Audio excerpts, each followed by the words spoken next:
You there. Do you look something like this and want to look something like this instead? Too bad actually, I can't fix you, for it was God himself who beat you with the ugly stick and gave you those doo-doo genetics. What I can do for you, however, is fix your dookie water kill to death ratio in the finals so you can stop relying on aim assist on a controller, and instead, by the time I'm done with you, your kill counter is going to be in the Brazilians. And your kill to death ratio will be so inflated, you'll think it's some kind of South African currency. But before I can do that, I have to get you into winner's mindset. And the first thing a winner needs is to stop trying to win.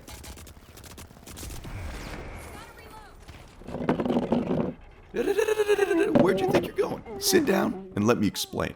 Everybody thinks about winning, especially losers. And you? You don't want to be a loser. So stop thinking like one.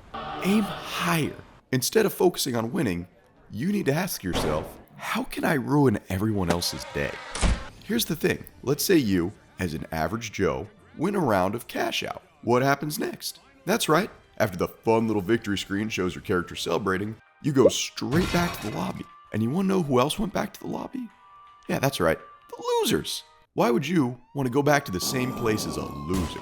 Trick question. You actually don't.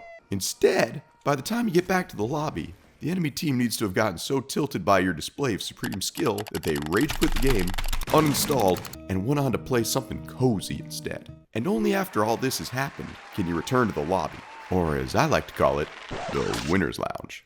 Now, the next logical question is, how do we do this? How do we make the enemy so mad they uninstall the finals? And the answer is actually pretty simple. First, I'm going to need you to close your eyes. I said close them. They closed. Good. Now reach deep into that dark part of your soul and unlock the id. Let its evil and spite flow through you and embrace it. Stop suppressing those thoughts that tell you not to push people into traffic and instead give in. In short, what I'm getting at here is you need to become toxic. And you know what? It's not enough to just think toxic thoughts. You need to live in toxic environments. What I'm going to need you to do is move out of your house, relocate into a lower income home with wood panel walls that clash with the green carpets, and listen to two parents argue for years without ever divorcing while Blink-182 lulls you to sleep every night.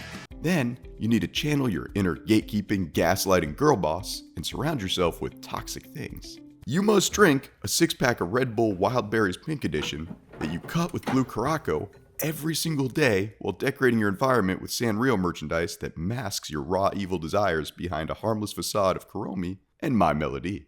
Finally, you must turn on the most basic white girl nightcore while reorganizing your mechanical keyboard so the keys are all alphabetical.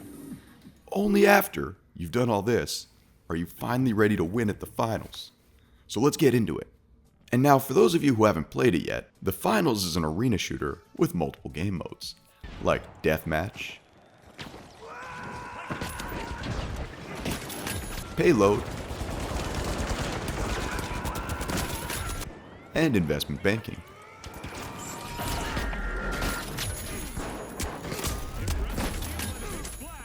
But you want to know something? None of the game modes matter. Regardless of which one you pick, your objective is going to be the same. And that is to get as many kills as possible.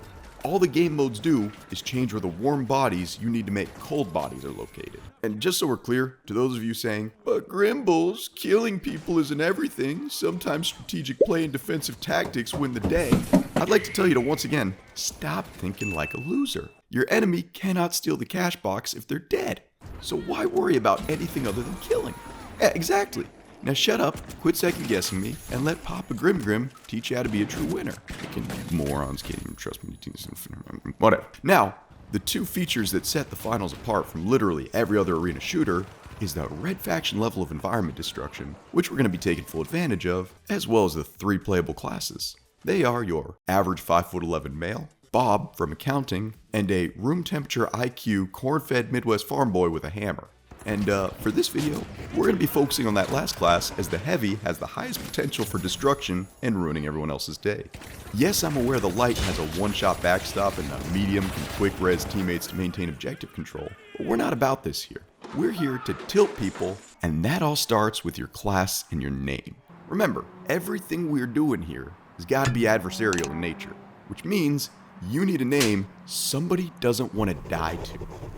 For this video, I've gone ahead and gone with my classic rectal necrosis that I've been using for the last 17 years, but I'm going to go ahead and also include a list of names here that you can use as well in case your creative juices aren't flowing. Tell you what, player, look around you and tell me what you see. A bunch of people rocking all black so they can give off that cool guy vibe. And that's boring. Nobody cares if they get killed by a Dark Lord Edgemaster rocking a black motorcycle helmet. You know what they will care about? They'll care when they get mauled by a 40% body fat powerlifter with a giant lollipop and a pink skirt. So dress loud. You're paying for a 350 hit point health pool, so you better use all 350 of those hit points to draw enemy fire every chance you get. Look, just drop the black leathers and go raid your little sister's wardrobe, and don't come out until you look like the 6th member of Twisted Sister or an extra in a live showing of the Rocky Horror Picture Show. Real talk, that Venn diagram is more of a circle than an actual Venn diagram. Alright, so you out of the closet yet? Good. Because now it's time to lock in. And by lock in, I mean pack your equipable items with every explosive you can get your hands on. I'll explain why later, but I'm going to need you to hit the I Trust Grimbles button and also grab Charge and Slam as well as a hammer. Both of these are absolutely necessary for this build to work, because like an autistic kid asked if he'd rather have a tiger's blood or a cherry vanilla snow cone, we're about to go nonverbal. That's right, grab your ski mask and zip ties, because we're going in silent and sneaky. You see, contrary to what our size may tell you, the Heavy is a stealth build. Our objective is to quietly get behind enemy lines and wreak havoc like a pit bull named Princess unattended at a daycare. And in doing so, we fulfill the words spoken by the great warrior prophet Eazy-E before he died from complications caused by his homoerotic relations. Real G's move silent, like lasagne. Actually, the real reason we're doing this is because the moment anybody with half a brain sees the lost member of the Sawyer family running at them with a hammer, they're gonna fill us with more lead than all those paint chips I ate as a child. Also, we need stealth because despite being both the literal and metaphorical top of the food chain, us heavies still have one weakness: exposed areas. Much like an urbanite forced to stand in a field and enjoy nature, you as a heavy player will become deeply terrified of open spaces.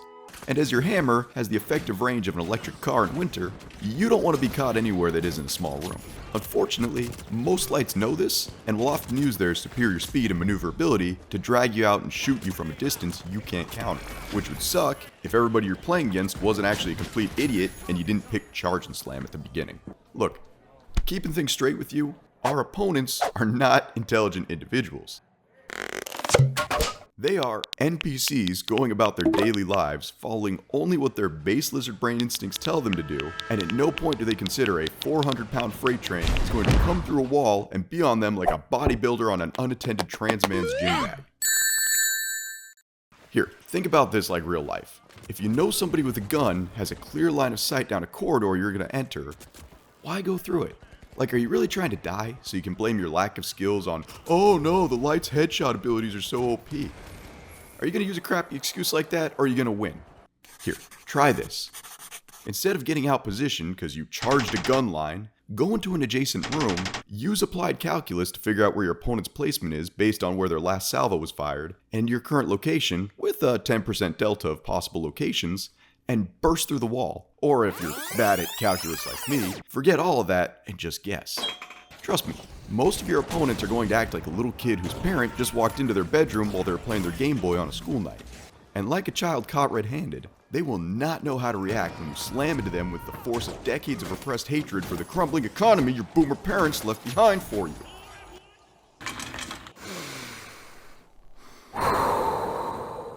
Okay, never mind, I'm cool. And at this point, you may have noticed based on my gameplay that I tend to play at a very high DPI, and there's a good reason for that. You see, I came to the finals from Chivalry, where mouse speed is king, and the faster you spin your mouse, the more people you kill. Needless to say, I don't exactly have the precision for aiming, and that's okay, because that's what all those explosives you're carrying around are for.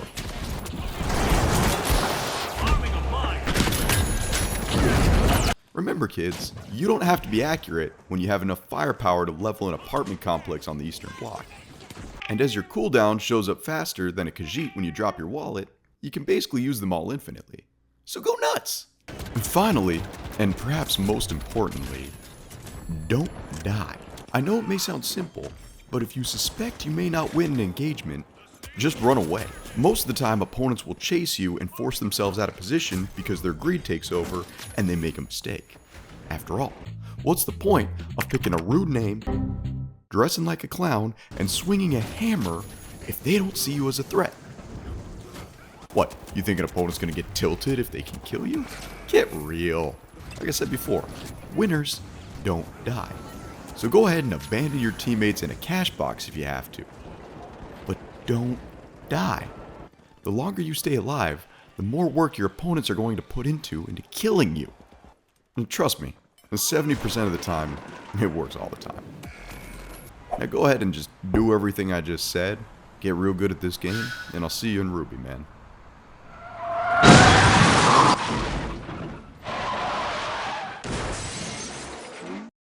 Hey, sorry for the delays, guys. The truth of the matter is I'm actually working on multiple videos at once right now. One of the editors who's helping me is busy. I got another script going. I got a lot of things going on. But after how well the Freedom Wars video did, I felt really invigorated. I appreciate you guys. I'm glad I make some of you laugh.